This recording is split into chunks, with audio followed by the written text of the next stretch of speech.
नमस्कार दोस्तों, आप सबका स्वागत है आपके अपने चैनल गवर्नमेंट एग्जाम स्टडी में। दोस्तों आज हम इस वीडियो में बात करने जा रहे हैं सीटेट 2022 की। जैसा कि आपको पता है 20 अक्टूबर के लगभग आपका नोटिफिकेशन आज जारी कर दिया गया है और आपको जो ऑनलाइन एग्जाम की डेट है वो 31 अक्टूबर से नवंबर तक का टाइम है आपके लिए फॉर्म भरने का। तो जब से ये डेट आई तब से आप सभी लोग के मन में बहुत ही ज़्यादा कन्फ्यूजन है। लगातार आप सभी लोग पूछ रहे हैं कि मैम सीटेट के लिए पढ़ाई कैसे करें, क्या करें।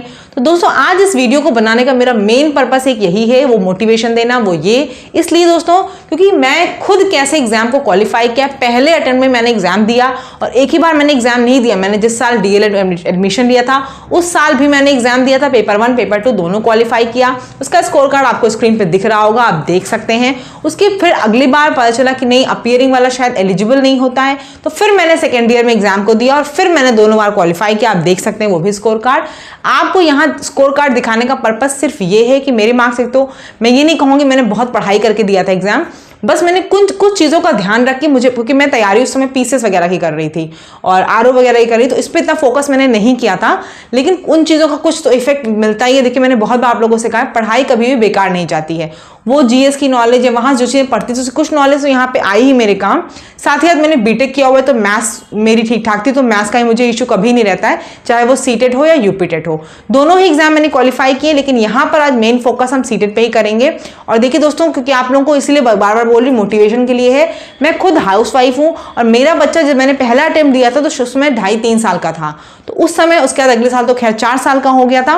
तो उन दोनों टाइम पे बच्चा बहुत छोटा, उसके साथ रहकर मैंने कैसे क्वालिफाई किया, किन चीज़ों का मैंने ध्यान दिया, जो आप देंगे बिल्कुल परेशान मत होइए। सीटेट बहुत ही आसानी से क्वालिफाई हो जाएगा और ज़रूर दीजिएगा सीटेट अगर आपने नहीं दिया हुआ है। यूपीटेट तो आप देंगे ही देंगे अपने सुपर टेट के लिए, लेकिन सीटेट भी ज़रूर दीजिए। क्यों? क्योंकि सीटेट से बहुत भर्तियाँ आपकी आती हैं, जैसे कि आपका आता है केवीएस का एग्जाम, आपका होता है DSSB का एग्जाम, आपका होता है रीट का एग्जाम, यानी ऑल ओवर इंडिया कोई चीज़ वैलिड है टीचिंग के लिए, वो कौन सी है? सीटेट है। आप गर्ल्स हैं, अगर आपकी शादी वगैरह किसी और स्टेट में हो जाती हो, आप प्राइवेट ही पढ़ाना चाहते हो तो सीटेट का सर्टिफिकेट रहेगा, तो आप इजीली पढ़ा सकते हो। स्टेट के जो लेवल के एग्जाम होते हैं वो आपके स्टेट में ही वैलिड होते हैं, ठीक है। जैसे अगर हम यूपी टेट की बात कर लें या हरियाणा टेट की बात कर लें, वो सब उसी स्टेट में खाली वैलिड होते हैं। तो आपको ऑल ओवर इंडिया अगर जॉब पानी है, ऑल ओवर इंडिया कोई काम करना, तो उसके लिए सीटेट टीचिंग के लिए आपका सीटेट का सर्टिफिकेट होना बहुत जरूरी है।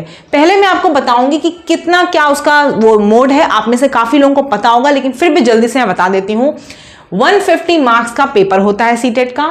टाइम जो है दोस्तों वो 2.5 घंटे का। और सबसे अच्छी चीज़ ये, यहाँ पे कोई नेगेटिव मार्किंग नहीं है, तो आप लोग जितना चाहें उतना तुक्का कर सकते हैं। यानी कि आप सभी को अगर पेपर देना है तो 150 क्वेश्चन पूरे अटेम्प्ट करके आने हैं, ठीक है। 2.5 घंटे का होता है टाइम। और ये अभी जो है लास्ट ईयर से आपका सीबीटी के फॉर्म में होने लगा, यानी कि ऑनलाइन होने लगा है। इसीलिए यहाँ पर एक सजेशन मैं आपको देना चाहूंगी, वो ये, जब फॉर्म डेट्स आपके स्टार्ट हो जाएंगे 31 अक्टूबर से, कोशिश करिएगा जल्द ही जल्द अपना फॉर्म भर लीजिए। क्यों कह रही हूँ? अदरवाइज आपको अपने सिटी में, अपने स्टेट में वो एग्जाम का सेंटर मिलना मुश्किल हो जाएगा। फिर आपको दूसरे जिले में या दूसरी जगह जाना पड़ेगा एग्जाम देने के लिए, वो आपके लिए थोड़ा सा इनकन्वीनियंट होता है। इसीलिए जब एग्जाम का फॉर्म आए, फर्स्ट कम फर्स्ट सर्व में ही ये देता है, इसीलिए जैसे एग्जाम का फॉर्म आए आप एग्जाम को भर लीजिएगा और अपना सेंटर आप जो चाहेंगे वो मिल जाएगा। जितना डिले करेंगे उतना ही आपको आपका सेंटर अपने अकॉर्डिंग नहीं मिल पाएगा। तो इसलिए एग्जाम को तुरंत भरिएगा। सीबीटी होगा, ऑनलाइन एग्जाम होगा आपका। उसके पहले मैं आपको सजेस्ट करूंगी कि आप 1-2 मॉक टेस्ट जरूर लगा के जाइएगा। तो सीबीटी आपका एग्जाम होगा। यहाँ पर देखिए क्वालिफाई, ये एग्जाम आपका खाली क्वालिफाइंग है, इसके मार्क्स कहीं ऐड नहीं होते हैं। मैं ये नहीं कहूँगी आप सिर्फ 90 लाइए, आप नंबर जितने अच्छे लाएंगे उतना आपको कॉन्फिडेंस आता है कि चलो मेरी तैयारी उतनी अच्छी है, क्योंकि इसके बाद आपको मेन एग्जाम तो ये सब देने नौकरी के लिए, तो यहाँ जितना अच्छा नंबर आएगा उसका उतना आपके अंदर एक पॉजिटिव कॉन्फिडेंस रहेगा। लेकिन आपको जो क्वालिफाई करने के लिए मार्क्स चाहिए वो कितने चाहिए? जनरल को सिर्फ और सिर्फ 90 अंक, और आपकी जो कैटेगरी होगी, चाहे आपकी SC ST हो, EWS हो, कोई भी कैटेगरी हो, आपको सिर्फ 82 नंबर चाहिए, ठीक है। EWS मैंने गलती से बोल दिया, EWS का नहीं, EWS आप जनरल में ही आते हो, आपके 90 ही नंबर होंगे। SC ST OBC इन लोगों को कैटेगरी में छूट मिलेगी और इनके 82 अंक होने चाहिए, ठीक है। वैलिडिटी दोस्तों पहले ये 7 साल की थी, अब बढ़ाकर लाइफ टाइम कर दी गई है। यानी कि अगर आप बीएड डीएलएड किसी में भी आपने एग्जाम एंट्रेंस ले लिया है तो आप इस एग्जाम को दे दीजिए और इस साल देकर फिर आप हमेशा के लिए फ्री हो जाइए, लाइफ टाइम के वैलिड हो चुका है। आगे बात करें थे स्ट्रक्चर कैसे एग्जाम आता है, तो मैंने लिखा है कंटेंट प्लस पेडागॉगी। इसका क्या मतलब है दोस्तों? पेडागॉगी का मतलब तो आप जान ही रहे हो क्या होता है। पेडागॉजी आप पढ़ ही रहे हो तो हर सब्जेक्ट में यहाँ पे पेडागॉजी से क्वेश्चन आते हैं प्लस कंटेंट से क्वेश्चन आते हैं, ठीक है। वो कैसे आते हैं वो सब अभी मैं आपको समझाने चलूंगी, बस आप सुनते चलिए मेरी बातें।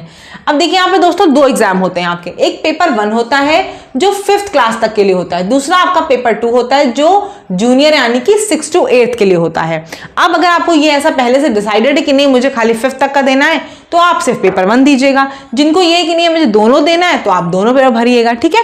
पेपर 1 में दोस्तों क्या होता है, 5 सेक्शन आपके होते हैं। कौन कौन से हैं? सीडीपी आपका 30 अंक का आता है, ईवीएस आपका 30 अंक का आता है, मैथ्स आपके 30 अंक की आती है, लैंग्वेज 1 और लैंग्वेज 2 आपको चूज करनी होती है। जैसे मान लीजिए लैंग्वेज 1 आपने हिंदी ली तो लैंग्वेज 2 आप इंग्लिश ले सकते हो, या फिर आप संस्कृत ले सकते हो, उर्दू ले सकते हो, जो आपका मन करे आप वो लैंग्वेज चूज कर सकते हो। तो ये आपकी लैंग्वेज 1 और लैंग्वेज 2 है, या फिर जो भी आपकी लोकल लैंग्वेज हो, आप जहां भी जिस स्टेट से बिलोंग करते हो, तमिल वगैरह जो भी आपकी लैंग्वेज हो, तो ये लैंग्वेज 1 और ये आपकी लैंग्वेज 2 होती है। यहां पे दोस्तों बात कर लो 30 क्वेश्चन में से जनरली 15 और 15 का, ये मैंने जो बताया ना आपको कंटेंट और पेडागॉजी का क्वेश्चन 15 और 15 से आता है। जैसे दोस्तों मुझसे अगर आप पूछेंगे तो मुझे सीटेट का एग्जाम यूपीटेट से ज्यादा अच्छा लगता है। क्यों?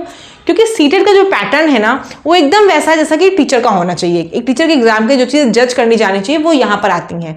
यहाँ पर क्या है, आपसे क्वेश्चन अगर पूछा जाता है मैथ्स में ना, तो पूछा जाता है कि आप मैथ्स में अगर बच्चे को टेबल पढ़ाने जा रहे हो तो किस तरीके से पढ़ाओगे। 4 ऑप्शन होंगे, बच्चे को आप रटाओगे, बच्चे को आप कैलकुलेट करके दिखाओगे, या फिर कैसे कराओगे। तो 4 ऑप्शन होगा। आप टीचर बनने वाले हो, आप खुद सोचोगे कि अगर मैं बच्चों को पढ़ाना है, मुझे छोटे बच्चों को, तो मैं टेबल कैसे याद कराऊंगा।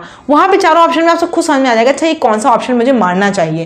तो यहाँ का जो पैटर्न है वो ज्यादा बेटर है एज कम्पेयर टू यूपीटेट से, यहाँ पे सिर्फ रटी रटाई चीजें पूछी आती हैं, आपसे टीचर वाली कोई चीजें नहीं पूछी आती कॉन्सेप्चुअल टाइप कि आपको टीचर की अपनी विजुअलाइजेशन करना हो, कल को आप टीचर बनोगे तो आपको कैसे पढ़ाना है, सब वहाँ कुछ नहीं पूछा आता है। तो सीटेट ज़्यादा बेहतर है। और मैं आपको ये बोलूँगी कि आपको ऑल ओवर इंडिया में अगर एग्जाम हो, यूपीटेट के बाद तो सुपर टेट ऑप्शन है जो आपको पता है कि भर्ती बहुत दिनों से नहीं आई है। तो सीटेट अगर आपने नहीं क्वालिफाई किया जरूर कर लीजिए। केवीएस की भर्ती अभी जल्दी आने वाली है, ऐसा बहुत दिन से सुनने में आया, लेकिन आ भी जाएगी क्योंकि काफ़ी टाइम से नहीं आई है।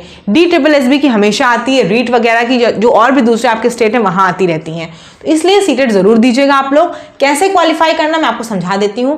देखिए दोस्तों सीडीपी में अगर बात कर लें, यहाँ इतना डिटेल में नहीं आता है कौन सा कथन किसने कहा है। हाँ, आपको कुछ इंपॉर्टेंट चीजें वो जरूर पढ़नी है। बाकी यहाँ पर सीधे सीडीपी के क्वेश्चंस आते हैं कि बच्चा मंद बुद्धि है या बच्चे के साथ कोई प्रॉब्लम है तो आप उससे कैसे डील करोगे, ऐसे क्वेश्चंस आते हैं। इन चीजों को आपको समझने के लिए एक काम करना पड़ेगा, वो क्या है, वो है प्रीवियस ईयर क्वेश्चन। सबसे जरूरी दोस्तों मैं बताऊं, यहाँ पे सीबीएसई बोर्ड में अगर आप पढ़े होते या आप सीटेट का एग्जाम के पहले भी दिए होते, सबसे जरूरी चीज यहाँ पे प्रीवियस ईयर क्वेश्चन है। प्रीवियस ईयर क्वेश्चन इतना जरूरी है ना कि सिलेबस और बाकी सभी चीजों से पहले आपको क्या करना है, सिर्फ और सिर्फ प्रीवियस ईयर क्वेश्चन करना है। प्रीवियस ईयर क्वेश्चन सीबीएसई की साइट पे ऑनलाइन मिल जाएगा, अदरवाइज किरण पब्लिकेशन की बुक है और न जाने कितनी पब्लिकेशंस ने बुक अपनी निकाल दी हैं जहां पर आपको प्रीवियस ईयर मिल जाएगा। लास्ट ईयर जो आपके प्रीवियस ईयर हुए थे उनके पूरे कंप्लीट सेट आप किसी बुक को ले आइए और उनसे लगाना शुरू कर दीजिए। सबसे पहला काम आप क्या करोगे, प्रीवियस ईयर। मैं भी दोस्तों एग्जाम मैंने दिया था, मैं बहुत तैयारी करके नहीं कही थी, आपसे झूठ नहीं बोलूंगी, क्योंकि मेरे बताया ना मैंने दूसरी एग्जाम से तैयारी करी थी तो मेरा फोकस ही नहीं था। हाँ, बस मैंने इसका सिलेबस देख लिया था और एग्जाम में जाने से पहले मैंने प्रीवियस ईयर करे थे। और मैं बता रही हूँ आपको प्रीवियस ईयर में से इतनी हेल्प मिली थी मुझे ना, इतने क्वेश्चंस आ गए थे एग्जाम में कि बहुत चीजें तो सीधे सीधे मुझे समझ में आ गई थी कि अच्छा है तो प्रीवियस ईयर से आई है। इसीलिए बोल रही हूँ सब कुछ करने के पहले आपको प्रीवियस ईयर पढ़ना। देखिए इतनी बार मैं बोल रही हूँ, प्लीज वीडियो को देखिएगा तो प्रीवियस ईयर जरूर पढ़ लीजिएगा। और प्रीवियस ईयर पढ़ने के बाद ही आपको पूरी चीज समझ में आ जाएगी अच्छा मुझे कहाँ क्या पढ़ना है। फिर भी आपका बहुत पढ़ने का उसके बाद भी मन होगा तो आप ईवीएस के लिए, क्योंकि 5th तक का एग्जाम है तो आपको ईवीएस के लिए बता देती हूँ, ईवीएस के लिए आपको 3rd, 4th और 5th की बुक पढ़नी है। ईवीएस के लिए एनसीईआरटी क्या पढ़नी है, एनसीईआरटी पढ़नी है आपको 3rd और 4th और 5th की, बस आपका काम हो जाएगा। मैथ्स की अगर बात करें तो आप प्रीवियस ईयर देख के समझ में आ जाएगा कि मैथ्स का लेवल कोई बहुत टफ नहीं होता, एकदम बेसिक सा जो 5th तक के उसमें आपको मैथ्स आनी चाहिए एज अ टीचर, बस उतनी ही आपसे चीजें पूछी जाती हैं जो आप टीचर बन के बच्चों को पढ़ा सको। बाकी पेडागॉजी संबंधित जैसे मैंने एग्जाम्पल बताया था, टेबल्स पढ़ानी है बच्चे को या बच्चे को कुछ आपको विजुअलाइज कराना तो आप कैसे पढ़ाओगे। आगे बात कर ले लैंग्वेज 1 और लैंग्वेज 2 में, तो यहाँ पे आपसे एक तो पैसेज वाला क्वेश्चन आता है, पैसेज दिया होगा आपको आंसर करना होगा, या फिर आपसे कुछ कुछ सिंपल चीजें ही पूछी जाएंगी, पेडागॉजी से संबंधित चीजें आएंगी, और साथ ही साथ आपका लैंग्वेज 2 भी ऐसे ही आएगा, इंग्लिश में भी ऐसा ही होगा। हम बात कर ले अगर पेपर 2 की, ये 8 तक के लिए है, सीडीपी दोनों में लगभग सेम आती है। यहां अगर हम बात कर लें एसएसटी, साइंस या मैथ्स की, तो यहां आपको एनसीईआरटी पढ़नी होगी दोस्तों, किस क्लास तक की, 6 to 8 तक की। 6 to 8 तक की अगर आप एनसीईआरटी पढ़ लेते हो बहुत अच्छे मार्क्स आ जाएंगे, गारंटी है मेरी। लैंग्वेज 1, लैंग्वेज 2 जैसा यहाँ पे आता है वैसे यहाँ भी आता है, उसमें बहुत ज्यादा अंतर नहीं देखने को मिलता है। तो मेरे ख्याल से आपको समझ में आ गया होगा कि आपको क्या क्या चीजें कैसे कैसे करनी है। सबसे पहला काम आपको प्रीवियस ईयर करना है। जब आप प्रीवियस ईयर कर लो, सबसे पहले मेरी वीडियो देखने के बाद आपको क्या करना है, कोई बुक ले आओ प्रीवियस ईयर की, नहीं तो साइट पर से जाके डाउनलोड कर लीजिए आप। किरण पब्लिकेशन की बुक एक आती है, और भी कई पब्लिकेशन की बुक आती है, आप जाके मार्केट में देख सकते हैं। प्रीवियस ईयर की बुक ले आइए, जितनी ऑनलाइन शिफ्ट हुई हैं पहले उनको लगा लीजिए। उसके बाद कुछ आप सेट्स 1-2 साल तक के, पिछले 19-18 तक के, 2018-17 तक के आप वो भी लगा लीजिएगा, 2019-18 इन सब के आप ऑफलाइन वाले एग्जाम भी लगा लीजिएगा, ठीक है। फिर ये दोनों 2 चीजें मैंने लिखी, क्या लिखी, न्यू एजुकेशन पॉलिसी आपकी 2020 और एनसीएफ 2022 आपका आ चुका है। ये क्यों बोल रही हूँ पढ़ने को, अभी अगर आप प्रीवियस ईयर देखोगे ना, वहां पे न्यू एजुकेशन पॉलिसी से कई क्वेश्चंस आए थे, हर शिफ्ट में क्वेश्चंस आए थे, इसीलिए बोल रही हूँ इस बार जाने के पहले, कि पिछली बार आया है तो इस बार भी आने के चांसेस हैं आपके। तो न्यू एजुकेशन पॉलिसी जरूर पढ़ के जाइएगा, इसलिए क्योंकि उससे एग्जाम में पोस्ट क्वेश्चन आए, सीधे सीधे क्वेश्चन आएंगे, इस बार पॉलिसी में क्या चीज इंप्लीमेंट की गई है, क्या चीज हटाई गई है, सीधे सीधे क्वेश्चन में आपको गलत नहीं करना और आपको यहाँ से मार्क्स लेकर आने हैं। इतनी 4 चीज आप कर लीजिए, नो डाउट आपका सिलेक्शन आराम से हो जाएगा, 90 नंबर तो आप आराम से ले आओगे। उससे ज्यादा लाना है, थोड़ी बहुत चीजें आपको बीच में और गाइड करती रहूंगी, वो कर लीजिएगा। लेकिन हाँ, अगर आपको सीटेट क्वालिफाई करना है तो अभी अगर आपने पढ़ाई नहीं शुरू की है तो अब जरूर शुरू कर दीजिएगा। मेरा थोड़ा सा बैकग्राउंड, मैं थोड़ा सा इसके पहले भी सीटेट यूपीटेट के कैंडिडेट्स को पढ़ाती थी, इस वजह से मुझे थोड़ी चीजें पता थी।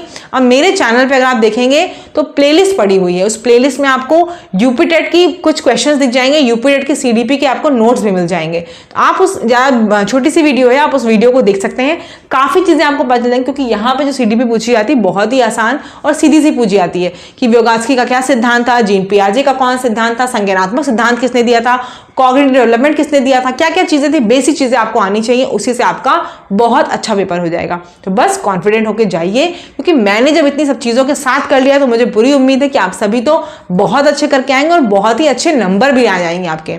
ऑल द बेस्ट आप सभी को, अच्छे से पढ़ाई करिए। कोई क्वेरी हो तो आप कमेंट सेक्शन में हमसे पूछ सकते हैं, नहीं तो आप टेलीग्राम ग्रुप पे जुड़ जाइए, अभी आपके एग्जाम में टाइम है, काफी चैनल्स हैं, काफी यूट्यूब पे अच्छे अच्छे एडुकेटर हैं जो आपको इस चीज के लिए गाइड भी कर रहे हैं, तो आप वहां से भी हेल्प ले सकते हैं। ठीक है दोस्तों, चैनल पे अगर नए होंगे सब्सक्राइब जरूर कर लीजिएगा।